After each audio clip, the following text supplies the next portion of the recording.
ሬቻ በዓል ያመጣልን እድል ምንድነው?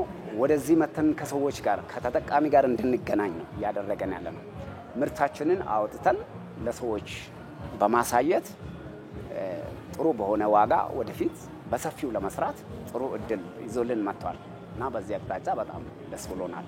ብዙ ብሔር ብሔረሰቦች የሚሳተፉበት እንደመሆኑ መጠን ሰፋ ያለ ዝግጅት እንደሚጠበቅብን በማመን ይሄ አሁን ተሰቅሎ ያለውን ብቻ አይደለም በደርዘን ማሽገን በካርቶን ያስቀመጥናቸው እቃዎች አሉ። ለምን በስፋቱ ሰዎች ፍላጎታቸውን ማግኘት አለባቸው በሚል የተለያየ ዲዛይን ሰርተን ዝግጅት አድርገናል። ታዳረት ሬቺ ባዬ ወልካዳ የሮካነት ባዬ በርባደማ ጉዳይ እንካቡ ፈንያዳ ናኑ ሬቺ ጃላ የሮገው ባዬ ቢዚኑ ጎዳቹ ባዬ ፍራተማ ካባሲ ነውንቱ እንዱምቱ ይንበርባዳ ኡንሌው ባዬስ ከንበርባዳን ጅራኒ ቤራሰቡምቲ ብራሌ ወሪ በርባዳኒ ኑ ፈካተኒቶ ፍራተኒቶ ኑራ ካንዴባን ባዬ ጅራኔ ቾ ሬሲ ዱፊ ጋሊኒ ባዬን አርገምሲሳ ነያና አርገምሲሳ ጅራስ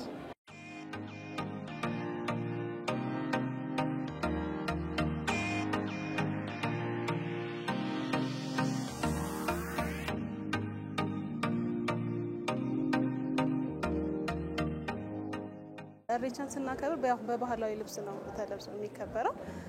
ስለዚህ እኛ ደግሞ በደንብ ተዘጋጅተን አብዴት ማለት እንትኑን ቱፊቱን ሳይለቅ ልብሱ ሌላ እንትን ሳይኖረው ግን ራሱን ማስተካከል በሚቻልበት ጥለቱም ሌላ ነገር ሳይገባበት ራሱን በጠበቀ መልኩ ቆንጆ አድርገን አዘጋጅተን እንጠብቃለን። የወንድም የሴትም የልጆችም አድርገን ቆንጆ አድርገን ተዘጋጅተን ነው የምንጠብቀው።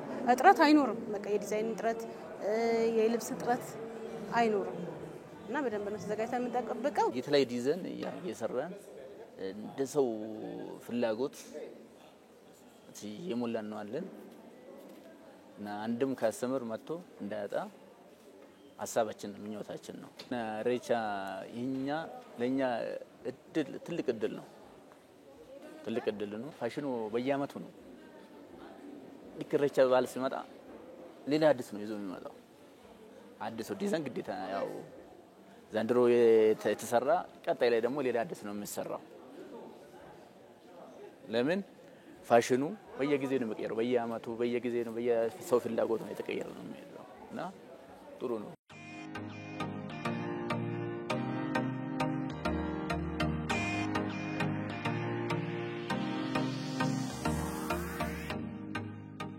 ተለያየ ላይሰዎች በየዞኑ በየእንትኑ ስላለ እሱን ይዘን የቀረብነው እሱን ደግሞ ማቅረባችን ለኛ ትልቅ ቻንስ ነው። ምክንያቱም ሱቅ ላይ ሽያጭ የምንሸጥና እዚህ መተን የምናቀርበው አቅርቦት የተለያየ ነው። ምክንያቱም የራስን እንትኖች ለማሳየት የተለያየ እውቀት ተጠቅመን ዲዛይን ተጠቅመን ነው የምናመጣው። ሞር ደግሞ ያኛው በብዛት ስለምንሸጠው ለሁሉም ጋር ተገናኝተን በአመት ነው የምንገናኘው። ያኛው እንኳን ተገናኘን ብለን ከጓደኞቹም በዚህ የምንገናኘው የዛሬ አመት የምንገናኝ እንችላለን። ከተለያየ ስለሚገኝ ለኛ ትልቅ ቻንስ ብለን ነው የምናየው ማለት ነው። ለሬቻ አሁን የምንሸጠው በብዛት ይሸጣልን። ጥቅሙም እንደዛ ጥቅም አለ። በብዛት የምናገኘው በሱቁ የምንሸጠው በቀንም በሳምንትም የምንሸጣለን። ሞሬ ይሄ የበለጠው በብዛት ስለምንሸጠው ትልቁ ቻንስ ብለን የምናየው ይሄ ነው ለኛ ማለት ነው። ሁሌ አሁን አምና ላይ ሰራው ዘንድሮ እንሰራው ሌላ ነገር ለየት ያለ ዲዛይን ነው የምንሰራው። እሱ ነው ይዞ የሚመጣልን ማለት ነው። ሬቻም በደስታ የምንጠብቀው ያው በአመት ስለሆነ ደስ ይላል። ለየት ያለ ስለሆነም እንደዛው ገባም ይጨምራል ማለት ነው። ልብሱ በብዛት እንሰራለን። ሁሉም እንደ አቅም ያለው ይገዛል ማለት ነው።